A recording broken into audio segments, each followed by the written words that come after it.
والله العظيم يا برنس، الاهلي لو كسب كاس العالم للانديه وكسب كل البطولات اللي موجوده في الكوكب ده كله وفي الدنيا دي كلها، برضه هيطلعوا يقول لك كل الفرق اللي بتلاعب الاهلي كانت تعبانه، مش هيقول لك ان الاهلي جامد. وربنا يا برنس، بعض الناس يا برنس الزملكاويين والاعلاميين الزملكاويين يا برنس، بعضهم كده يا برنس كل مره بيطلعوا لك بشويه تصريحات مستفزه، تصريحات تضايقك يا برنس. نبدا باول واحد معانا كده يا برنس، كابتن رضا عبد العال، طبعا انت عارفه.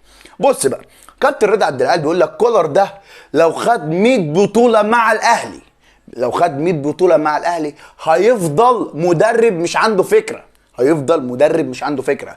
بيقول لك ده بيعمل تغييرات في الدقيقه 70. طب هو كابتن رضا عشان يريحك يعني يعمل تبديل في الدقيقه 7 ولا الدقيقه 5 عشان يبقى مدرب يعني جامد من وجهه نظرك؟ ما يعمل يا عم تبديل في اي وقت هو عاوزه، طالما هو شايف اللعيبه اللي في الملعب عامله ادائها كويس ومش عامله اي غلطات وعامله اداء جامد امام اي منافس، فخلاص سيبهم. يعني هو لازم يغير؟ هو انا لو لازم اخرب في الدنيا؟ ما الفرقه طالما ماشيه كويس في المباراه ما خليها ماشيه، خليها ماشيه، وانا لازم اخرب؟ لا، هو كابتن رضا كده يعني غير بقى خلاص. احنا بنطالب يا جماعه كولر ان هو يغير من اول 5 دقايق في المباراه، اللعيبه تنزل يا دوبك يسنطروا ويبصوا بصين، تعالى يا مروان اطلع جنبي نزل القندوسي عشان نريح كابتن رضا، عشان نقول له يا كابتن رضا ده انا كولر ده مدرب جامد. ارقام كابتن كولر يا كابتن رضا يعني كراريره مع النادي الاهلي من بعد 5 سان داون، من بعد 5 سان داونز، ارقام الاهلي عامله ازاي؟ الاهلي لعب 11 مباراه بعد مباراه سان داونز، 11 مباراه. الاهلي كسب من ال 11، كسب من ال 11 10 مباراه، يعني 10 مباريات في كل المنافسات، في كل افريقيا بقى ودوري وكاس سوبر وليله ماشي، وتعادل مباراه واحده، يعني كسب 10 وتعادل مباراه واحده. جاب كام جون الاهلي؟ جاب 24 جون، 24 جون ماشي يا برنس. دخل بقى في الاهلي كام جون؟ دخل في جون واحد، جون واحد من بعد 5 بتوع سان داون.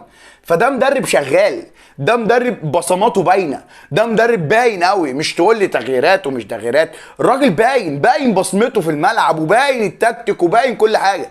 ولكن في ناس هي كده، هم ما بيقول مش بيقولوا الاهلي مبروك كده عادي، لا. ليه الاهلي يكسب؟ ليه الاهلي يكسب؟ ما فيش بتطلع، ما بتطلعش كده من القلب مبروك للنادي الاهلي النهارده كان اداؤه كويس وكل حاجه، لا. ده المنافس ده كان تعبان، لا يا عم ده اللعيبه دي كلها مصابه، لا يا عم انا مش عارف ايه. ما يقولوش ان الاهلي جامد ماشي. نخش على التاني، كابتن خالد الغندور. كابتن خالد الغندور نزل امبارح، بص يا برنس على صفحته، بيقول لك ايه بقى؟ مالكش حجه، مالكش حجه. المره دي النهائي ذهاب واياب، والمره دي يعني قال لك النهائي ذهاب واياب، مش زي سنه ايه؟ مش زي سنه كام؟ 2022 لما كان النهائي مباراه في مباراه واحده هناك في المغرب. وقال لك كمان يعني الاستاد القاهره هيتملي الاستاد على اخره، قال لك كمان هيوافقوا لك على ساعه الاستاد كامله. ده طبعا انا مش عارف، يعني انا مش عارف كابتن خالد غندور ماله يعني. هو بيقول له مالكش حجه، هو مش ذاكر اسم الاهلي، بس ما فيش غيره. هو في غيره الاهلي بيوصل للنهائي؟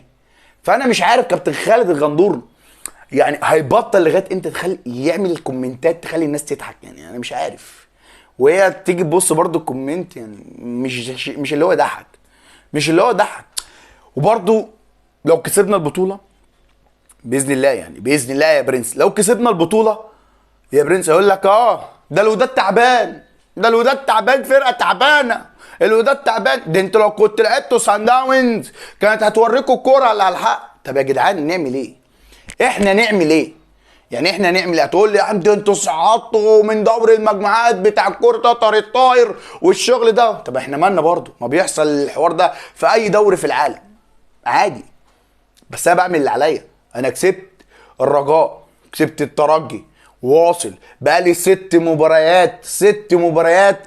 سيبك من ال6 مباريات دي، الاهلي الفريق الوحيد، الفريق الوحيد اللي في الادوار الاقصائيه لغايه دلوقتي ما دخلش مرمى ولا هدف. فيا جدعان انتوا بتقولوا ايه؟